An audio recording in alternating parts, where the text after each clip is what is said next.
ಹೊಸ ಸದಸ್ಯನಿಗೆ ಕೇರ್ಫುಲ್ ಆಗಿ ಇದ್ದು ಬಿಟ್ಟು ಆತ ಇನ್ವೆಸ್ಟ್ ಮಾಡಬೇಕು ಅಂತ ಹೇಳಿ ಆದ್ರೆ ಹೇಗೆ ಇನ್ವೆಸ್ಟ್ ಮಾಡಬೇಕು ಪ್ರಾರಂಭಿಕ ಹಂತದಲ್ಲಿ ಅನ್ನೋದ್ರ ಬಗ್ಗೆ ಸ್ವಲ್ಪ ಬೆಳಕು ಚೆಲ್ಲಬಹುದಾ?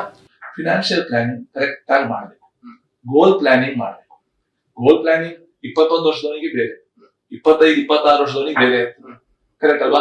ಮದುವೆ ಆದವರಿಗೆ ಬೇರೆ ಇರ್ತದೆ, ಸಿಂಗಲ್ ಇರುವವರಿಗೆ ಪ್ಲಾನಿಂಗ್ ಬೇರೆ ಇರ್ತದೆ, 40-45 ಇನ್ವೆಸ್ಟ್ಮೆಂಟ್ ಸ್ಟಾರ್ಟ್ ಮಾಡಬೇಕು ಅನ್ಕೊಂಡ್ರೆ ಪ್ಲಾನಿಂಗ್ ಬೇರೆ ಇರುತ್ತೆ, ರಿಟೈರ್ಮೆಂಟ್ ನಲ್ಲಿ ಬೇರೆ ಪ್ಲಾನಿಂಗ್ ಇರುತ್ತೆ. ಇದು ಪ್ರತಿಯೊಬ್ಬರಿಗೂ ಅವರವರ ಏಜ್ ಮತ್ತೆ ಅವರವರ ಇನ್ಕಮ್ ಹೊಂದ್ಕೊಂಡು ಬೇರೆ ಬೇರೆ ರೀತಿ ಇದ್ದೇ ಇರ್ತದೆ. Because everyone's plans are different from each other. It can't be same, but goal almost same ಇರುತ್ತೆ. ಫಿನಾನ್ಷಿಯಲ್ ಪ್ಲಾನಿಂಗ್ ಮಾಡೋ ಮೆಕ್ಯಾನಿಸಮ್ ಸೇಮ್ ಇರ್ತದೆ. ಆಲ್ಮೋಸ್ಟ್ ಎಂಡ್ ರಿಕ್ವೈರ್ಮೆಂಟ್ ಸೇಮ್ ಇರ್ತದೆ. ಹಣದಿಂದ ಹಣ ಮಾಡೋದು ಅಂತ. ಹಣದಿಂದ ಹಣ ಮಾಡೋದು ಫಸ್ಟ್ ಖರ್ಚಿಗಾಗಿ, ಆಮೇಲೆ ಉಳಿಸು. ಗೊತ್ತಾಯ್ತಲ್ಲ? ಇನ್ಫ್ಲೇಷನ್ ಮೀರಿ ನಿಮ್ಮ ಹಣ ದುಡಿಬೇಕು.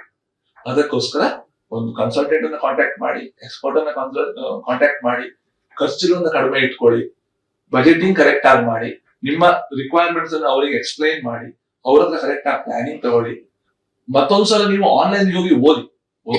ಬರೀ ಒಬ್ಬರ ಹತ್ರ ಹೇಳಿ ಕನ್ಫ್ಯೂಷನ್ ಬೇಡ, ಒಂದಿಬ್ಬರ ಹತ್ರ ಕೇಳಿ, ಆನ್ಲೈನ್ ಅಲ್ಲಿ ಓದಿ, ತಿಳ್ಕೊಳ್ಳಿ. ಇಲ್ಲ ನಮ್ಮಂತವರ ಯೂಟ್ಯೂಬ್ ಚಾನಲ್ ಬನ್ನಿ, ವೆಬ್ಸೈಟ್ ಬನ್ನಿ, ತುಂಬಾ ಆರ್ಟಿಕಲ್ಸ್ ಹಾಕಿರ್ತೀವಿ, ಓದಿ ಅರ್ಥ ಮಾಡ್ಕೊಳ್ಳಿ, ನಂತರ ಸ್ಲೋಲಿ ಇನ್ವೆಸ್ಟ್ಮೆಂಟ್ ಸ್ಟಾರ್ಟ್ ಮಾಡಿ. ಸಂಪೂರ್ಣ ವಿಡಿಯೋವನ್ನು ನಮ್ಮ ಯೂಟ್ಯೂಬ್ ಚಾನೆಲ್ನಲ್ಲಿ ವೀಕ್ಷಿಸಿ.